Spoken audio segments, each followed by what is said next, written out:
Globally, cybersecurity jobs are in high demand. Due to the increasing number of cyber attacks, firms of all sizes are concerned about their cybersecurity postures. Organizations strive to comply with internationally established security standards such as ISO 27001, ISO 22301, PCI DSS, HIPAA, and others in order to test and maintain their preparation for expected cybercriminal attacks.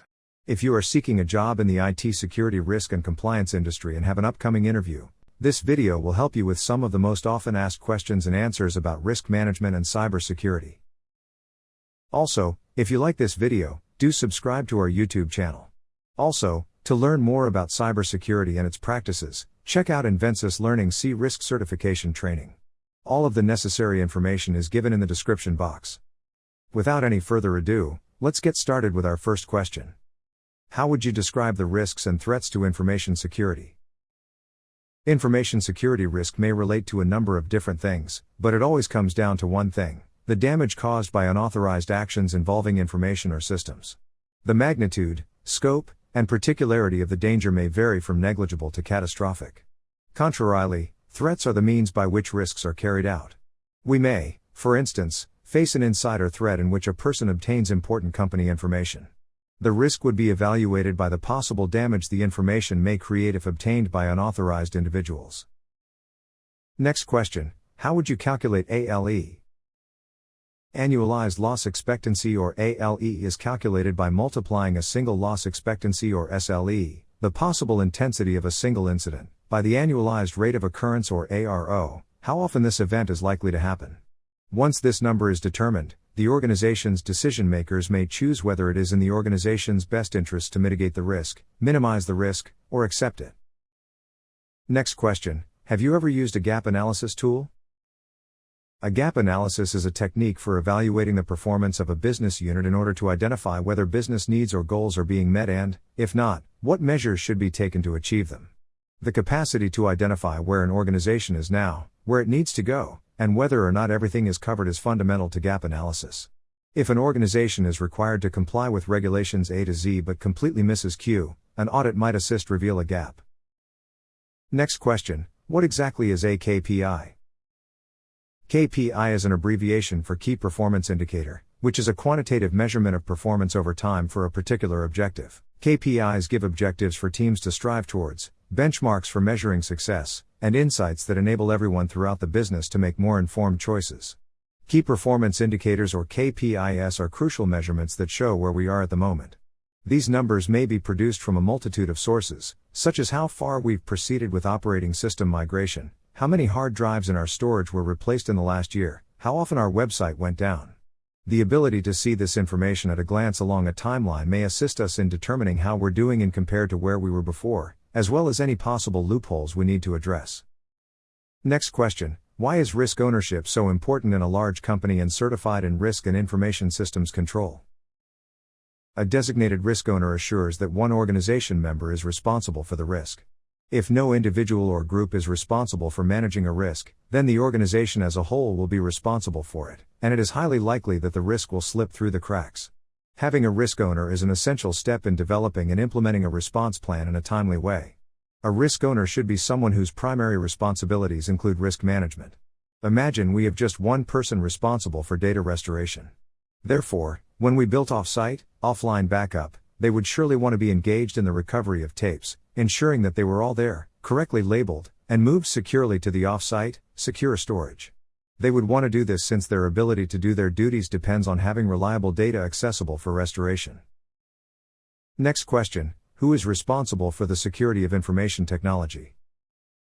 In a number of recent high-profile data breaches, it seems that the position of Chief Information Security Officer, or CISO, either did not exist or was appointed by a brand new person. A seasoned CISO with in-depth corporate knowledge may have made a difference. It is essential to establish specific responsibility for ensuring IT security. With the rising risk of cyber breaches, service demands, extortion, and the loss of bank accounts and intellectual property, a business must guarantee that its technological infrastructure is secure. This may consist of full-time staff or specialized contractors. Next question: are there any organizational blind spots that need to be addressed? Risk management may be impacted by cultural challenges and dysfunctional behavior, which can result in unwarranted risk-taking or the weakening of established rules and procedures. Lack of transparency, conflicts of interest, a shoot-the-messenger attitude, or unequal reward systems, for instance, may promote unethical behavior and reduce the efficacy of risk management. Next question: is it possible for the company to articulate its risk appetite and define risk tolerances for use in business management? The risk appetite debate helps to a reasonable debate over which risks the firm should accept, which risks it should avoid, and within what limits it should operate in the future. The risk appetite statement is subdivided into risk tolerances to address the issue: how much uncertainty are we willing to accept while pursuing a certain business objective? For instance, risk tolerances for goals related to unpredictability of profits, interest rate exposure, and the acquisition, development, and retention of personnel may be defined in many ways. Next question: is the organization aware of the main assumptions that support its strategy, and has it aligned its competitive intelligence process to monitor external events that might alter these assumptions? The business model and strategy of a corporation may become so established that it fails to recognize paradigm shifts until it is too late. As the business environment develops, it is advisable to periodically evaluate the validity of key assumptions, despite the difficulty of predicting future events that may invalidate the company's strategic assumptions. Next question: why is it important for someone to be in charge of enterprise risk management, or the risk management process? Without giving someone particular responsibility for risk management, it is unlikely that risks would be regularly and thoroughly identified, prioritized, and mitigated throughout an organization. In addition, risk is unlikely to get the consideration it deserves in order for businesses to achieve a reasonable degree of control over the many uncertainties they face in today's highly dynamic marketplace. Title, budget, and the number of employees allocated to the person are less crucial information. To guarantee that a good process is in place, a designated individual with accountability must be present. Next question: is risk management included in individual performance plans? If risk management is important to the business, a significant number of employees at all levels of the organization should include a risk management-related objective or job in their individual performance goals. Consequently, performance against them would be evaluated often. What is monitored is controlled, and what is recognized gets rewarded. This is conventional information. Next question: explain the risk matrix. Risk matrix is a technique used to map the outcomes of a risk assessment process in anticipation for appropriate action. The management of a company often applies risk treatment to extreme and high risks. Typically, medium risks are determined by the risk appetite of the company. Most organizations will not need risk matrices. However, they may be utilized to estimate the risk associated with a particular circumstance. They do this by categorizing the likelihood of risk and the severity of the possible damage. The data is then plotted in a matrix. Which dangers should be handled first depends on their degree of severity. Utilizing a matrix to prioritize your risk management actions might be advantageous. It is suitable for a range of tests, but is especially well suited for more complex situations. To accurately predict the likelihood of damage, however, skill and experience are necessary. The next question: define risk, vulnerability, and threat. Risk is the likelihood of asset loss, threat exposure, and possible harm from a cyber attacks. Essentially, it is the junction of threat and vulnerability. A vulnerability is a weakness, defect, mistake, or gap in an asset's security environment. The potential threat exploits the vulnerability in order to get unauthorized access to the system. Usually, a threat is anything against which assets must be protected. It is the recognized danger that may be unintentional or purposeful and cause lasting harm or destruction to an asset. All forms of social engineering, ransomware, worms, and viruses are regarded as potential threats. The next question: how do you communicate risks? By taking measures to communicate risk, you may predict potential issues and prepare your employees to react effectively. This lowers misunderstanding and improves your team's problem-solving abilities. Risk analysis software is capable of identifying possible threats and communicating them via graphical reports. This gives your teams with clear accessible information, allowing them to react to risk immediately without having to be briefed by staff in various locations or time zones. Next question: what is the importance of procedures in the security implementation process? A security procedure is a predetermined sequence of activities that accomplishes a certain security job or function. Procedures gives a starting point for adopting the consistency required to reduce variance in security procedures, hence enhancing organization-wide security control. Reducing variance is also an effective method for eliminating waste, enhancing quality, and boosting performance within the security department. Next 16th, explain how to monitor and analyze network traffic. Ping is a fundamental tool for network monitoring. Ping is used to determine if a computer is operational and whether network connections are stable. Ping operates by sending an Internet Control Message Protocol or ICMP request across the network and measuring the round-trip time or RTT for messages transmitted from a source host to a destination machine and back. Simple Network Management Protocol is an additional method of network monitoring or SNMP. SNMP offers a dependable method for network devices to communicate information. It produces a data tree using Management Information Bases or MIBS, which group together certain device types or device components. Each device or component has an object identifier or OID that enables network tools to query the object and get operational data. Next question is, what is a defense in-depth strategy? Defense in depth is a technique that employs various security measures to safeguard the assets of an organization. The idea is that if one layer of security is breached, there are further levels to guarantee that threats are prevented along the way. Defense in depth addresses the security weaknesses inherent not just in hardware and software, but also in humans, since carelessness or human mistake are often the cause of a security breach. Cyber threats are expanding in scope and complexity at an alarming rate. Defense in depth is a complete strategy that utilizes a variety of advanced security techniques to secure the endpoints, data, applications, and networks of an organization. The objective is to prevent cyber attacks from occurring, but a strong defense in depth approach also thwarts an ongoing attack, preventing more harm from occurring.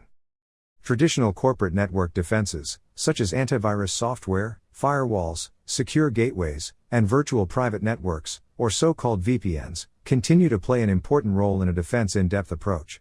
Nonetheless, increasingly advanced methods, such as the use of machine learning to identify irregularities in the behavior of workers and endpoints, are now being used to construct the most robust and comprehensive defense possible. Next question, what is a denial of service or DOS attack?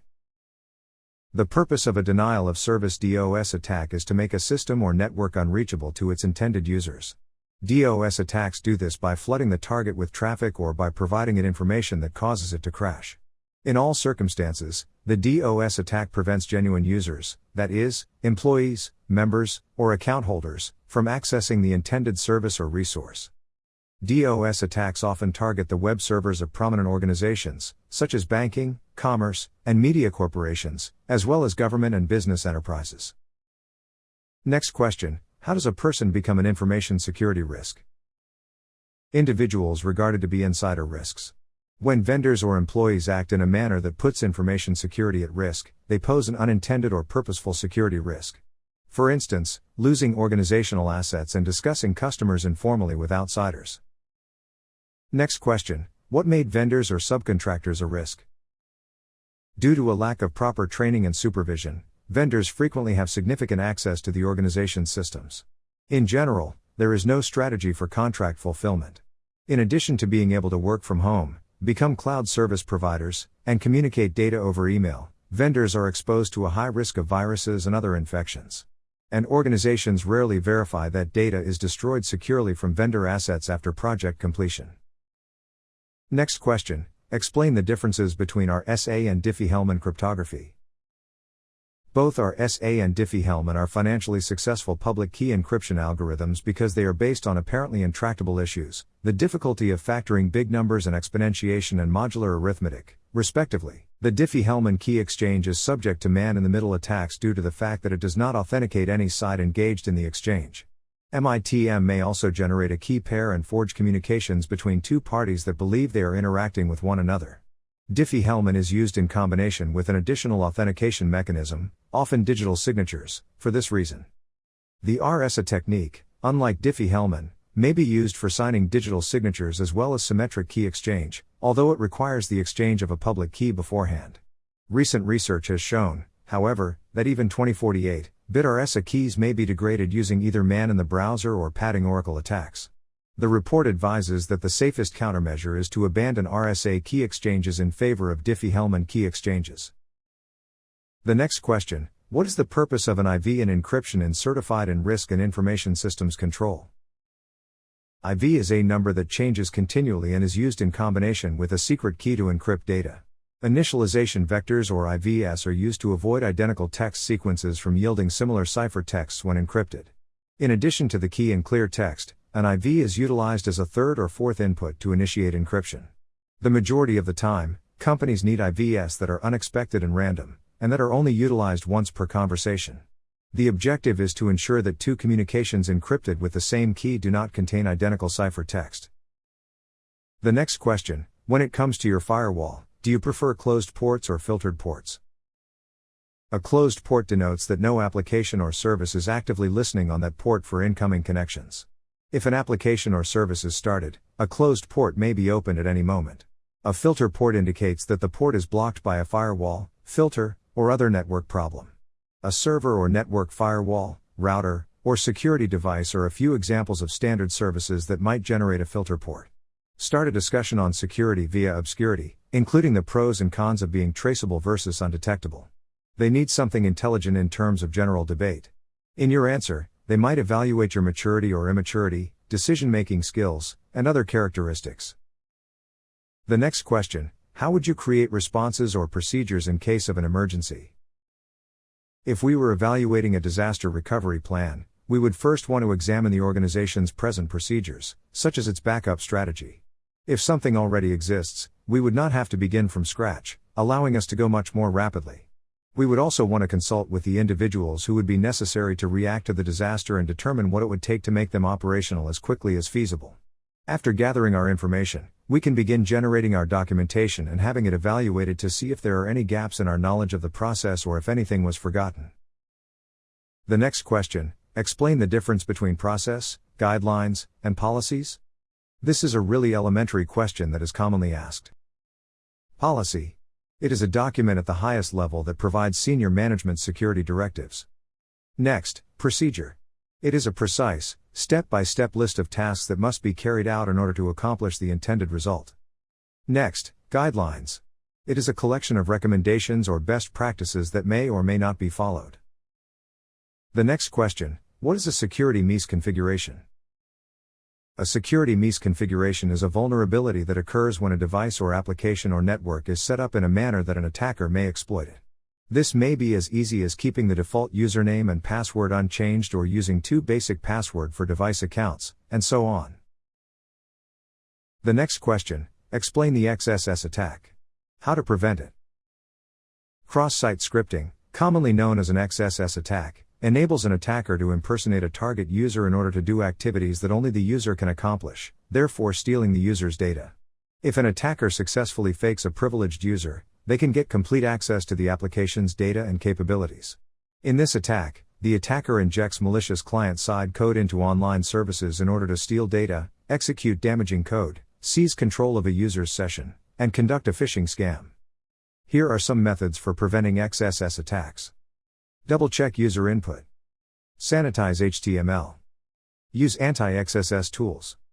Employ encoding. Check for frequent software upgrades. The next question: what is an ARP, and how does it work? Address Resolution Protocol is a network layer communication protocol in the OSI architecture. Its purpose is to locate the system's MAC address given its IP address. It transforms the 32-bit IP4 address into a 48-bit MAC address. How ARP works. It broadcasts frames to the whole network via an ARP request. Next, all network nodes get the ARP request. Next, the nodes compare the request to the ARP table to determine the MAC address of the target. Next, if it does not match, the nodes delete the packet quietly. Next, if it matches, the target will return a unicast ARP response to the original sender.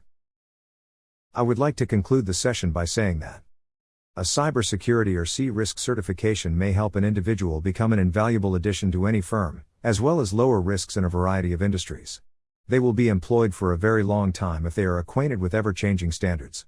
Also, a certification will improve your chances of getting a high-paying job easily. So, with this, we have come to the end of this video. I hope it was helpful. Comment your thoughts in the section below. Do subscribe to our YouTube channel and hit the notification bell, never to miss an update from the Invensis Learning channel. Also, to learn more about cybersecurity and its practices, check out Invensis Learning CRISC certification training. Invensis Learning is one of the world's leading and best professional certification training providers. Many benefits derive from getting a CRISC certification. If you're looking to touch new career heights, Invensis Learning will help you achieve your dream. All of the necessary information is given in the description box below. Thank you. Have a nice day.